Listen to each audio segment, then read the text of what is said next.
Russian sleep experiment explain. A Russian I do need them to researcher explain, enters a 'cause I have room no where clue he what they're talking expects about. to see his human test subjects alive and well. Instead, he witnesses absolute pandemonium. He hears screams of the damned, and in front of him is a body that's been torn apart and eviscerated. Damn. It looks as though the Antichrist himself has been in the room. Even the survivors have had chunks of flesh ripped from their arms and legs, their ends of their What? fingers shown exposed bone. Their What? faces are sheared of skin. What about their genitals?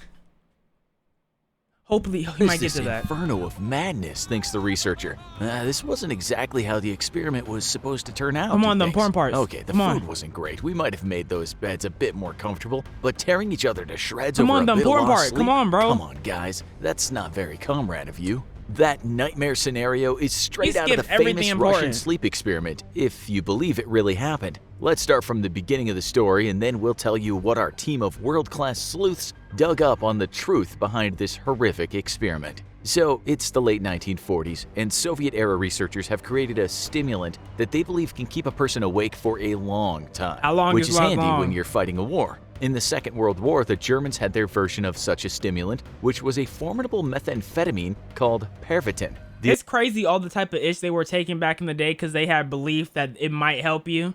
Like all the experiments they had to run just for us to get where we are today. Like a lot of people were sacrificed, but like some of them needed to be, and that's like the scary part. Like someone had to be a test subject. Now we know rats. We know rats can hold it, but we didn't know back. I don't know if they knew back then, but back then they didn't know about no rats. They like, hey, if we want to test these out, we're gonna have to use us.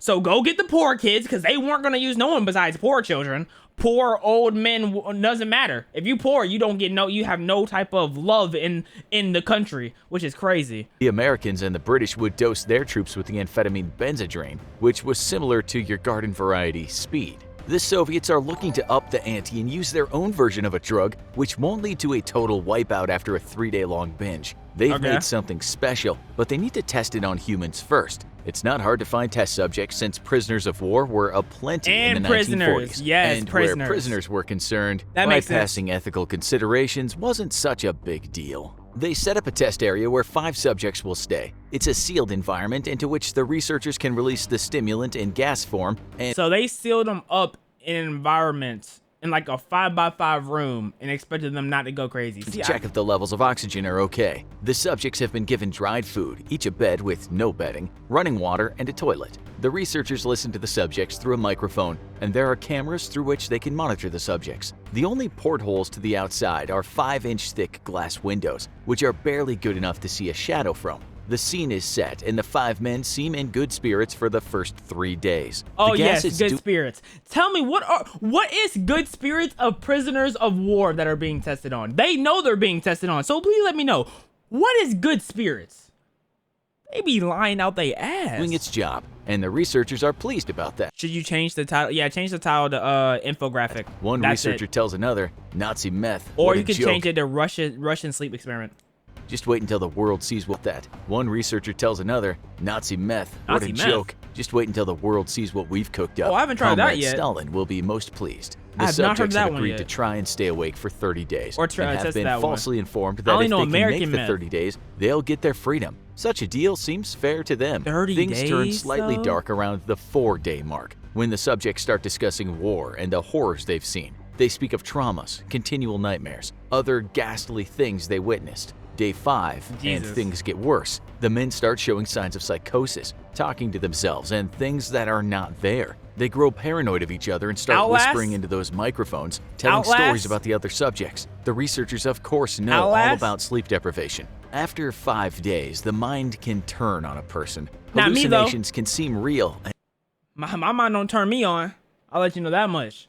I keep my mind under control. That's that meditation. They didn't meditate in there. That was the problem. They just need to meditate. And horrifying. But they wondered, was it the loss of sleep or the gas itself? Suspicions about the gas effects were more solid at day 9, when one guy just started screaming, howling like a banshee and running up and down the room. He screamed so much he seemed to tear his vocal cords, because after a few hours he squeaked like a children's toy. A few more days passed and there was an eerie silence. The men could not be seen from the cameras. They were alive for sure since the oxygen levels indicated 5 breathing men, but where were they? The researchers hadn't wanted to interrupt the study, but they felt that they had no choice, and so said into an intercom, "We're opening the chamber to test the microphones. Step away from the door and lie flat on." Tyson, I need to watch this video with how he be screaming.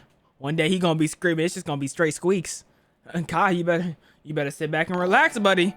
the floor or you will be shot. Compliance will earn one of you immediate freedom. They heard one voice respond. It said, "We no longer want to be freed." What was this? Had they been getting ripped on that gas and were now addicted? The researchers said there's nothing we can do but open the door. They opened the vents and let fresh air displace the residual stimulant. What the researchers heard next was the men screaming again, pleading for more of that damn fine gas. No. WTF, thought one of the Russians. Those guys are seriously hooked. No. They opened the doors on day 15, and to their surprise saw one man was dead. You know what the scene looked like because we laid that out for you in the intro, but we Yeah. didn't tell you what happened shortly after the gruesome discovery of the half-eaten man and the wounded survivors. On closer inspection, the researchers saw that the wounds on the men were very bad. They looked as if they might have been self-inflicted too. They had torn the skin and muscles from their own chests, which revealed the horrific sight of the men's lungs. Each man it had seen. I'm feeling it. That's the problem. That's why I can't do gore, bro. I imagine it. I'm feeling it. It's in my bones. Mr. Krabs. Yes! Yes, I'm feeling it, Mr. Krabs. Had performed this macabre surgery on himself. Blood vessels that were still working had been removed. Other internal organs were seen laid out on the floor like a piece of art, and the men were going to eat those morsels. They were dining on their own bodies and doing it with enthusiasm. The researchers called for backup, not daring to go near those poor wretches. They closed the door to howls of the men pleading for the gas to come back. When soldiers arrived to help remove the subjects, the extrication process wasn't exactly fun. One of the subjects ripped a man's throat right out, while another soldier had his balls removed. 5 soldiers lost their lives. That's called karma, baby. Do the test on the prisoners of war. That's that karma, nigga. Total, but some of the victims took their own lives after the event. Once the subjects were out, the doctors injected enough morphine into them to sedate a Canadian moose. But the men still fought like wild beasts. Jesus. One subject bled out and his heart stopped beating, but he still carried on screaming, "Give me gas, I need gas." A doctor had some bones broken during that grim. That's how these smokers be. These stoners. Straight addicts. I can't eat without smoking. Nigga, that is a problem. I wake up and I have to light me a blunt. See, get help. Please. Please get help.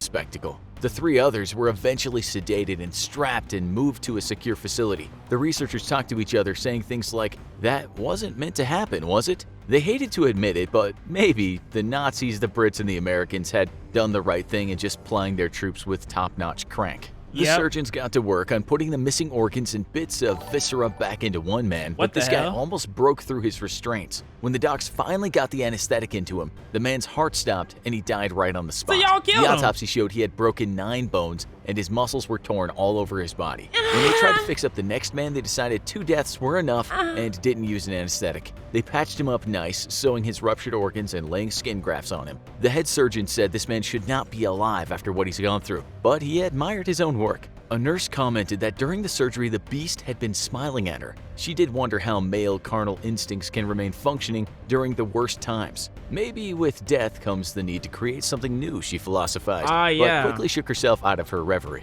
The man suddenly started making a wheezing sound as if he wanted to say something. The nurse, quick to catch on, handed him a pen and a pad below it. The man wrote, "Keep cutting." Wow, she thought, what a maniac. I thought he was gonna stab her with it. That nigga, he's like, yeah, cut me up more. Now eat my flesh right in front of me, yes. Oh yeah, please, cut. My big toe. Please, I want to see you eat my big toe. She was glad she'd not reciprocated his flirty smile. As for the other maniac, he laughed like a hyena during his bodily reconstruction. He said he wanted that gas, the good stuff, and when asked why, he said he just needed it to stay awake. The surgeon mused, if these guys weren't so hell-bent on eating themselves, they'd make excellent night shift custodians. Cleaners, perhaps, or maybe security, but he knew all too well that they couldn't be trusted to wash their hands. Then, a former KGB Okay. agent had an excellent idea, something that had amazingly escaped everyone else's thoughts. Use it on the enemy. Why not put these poor suckers back on that gas? He said it seems the problems all start when they all go into withdrawal. Are you an Hi, idiot? they're okay, if not a bit hyper and paranoid. We can work with that. Once back on the gas, they were fine and dandy, but then something strange happened. The EEG monitor showed crazy brain activity, but then it just died down. One man flatlined. Finally, he just died. His last boost of that junk had done him in, or at least it seemed so. The last guy ended up back in the study room with the other guy seemingly dead on the bed, but 3 researchers were in there too. Suddenly, one of the researchers shot the commander and then shot the subject. He then shouted out loud, "I won't be locked in here with these things, not with you. What are you? I must know." The subject that was shot but evidently was not dead replied, "Have you forgotten so easily? We are you. We are the madness that lurks within you all, begging to be free at every moment in your deepest animal mind. We are what." This is not an anime, nigga. That's not gonna slide, you know. We are you. Man, shut up and hold this 9. like, bro, come on now. What you hide from in your beds every night. We are what you sedate into silence and paralysis when you go to the nocturnal haven where we cannot Suck tread. my dick. That was almost the end. But for good measure, the researcher put a bullet into the man's chest, which might have breached the Hippocratic Oath somewhat, but hey, harsh times call for harsh measures. The end. So, a lot of people seem to think this all actually happened. Now, without much investigation, one can easily tell by reading this catastrophic flash fiction that it's written by someone whose grammatical skills need improving. Not only that, though, the story simply doesn't make sense at times. Quite a few times, someone dies and then just comes back to life. Yeah, quite a few times people's organs are just laid on the ground and they just like pick them up and put them right back in like nothing happened. We don't think it's on purpose by the storyteller. He just forgets what he said or her. On another part, the writer says that the oxygen levels indicated the men were alive, and the researchers knew that, and then in the next part he said the researchers were not sure if they'd all died. But there's more than bad writing that gives this away. Where do we start? Well, we might not need to tell you that you cannot rip out vital organs and lay them on the floor like a bunch of textbooks. That's pure fiction. Those men would have died from blood loss or shock. Remember that they were discovered like this and left for some time before the soldiers came. Okay, you say, but that was the gas working. This was a secret experiment that went wrong. High on that wicked drug, maybe men could routinely come back from the dead and rip out their own organs and even do a bit of flirting when the mood took them. How do we know that it isn't true? Well, there is the matter of recorded history and plausible science. No gas has ever been discovered that can keep a person awake for 15 days. Never mind turn that person into a self-loathing zombie. There is no history of the experiment anywhere but on a website that's known for its scary, fictional, I'll say it again, fictional tales. So I got played this whole time? I was engrossed in a story that was fake?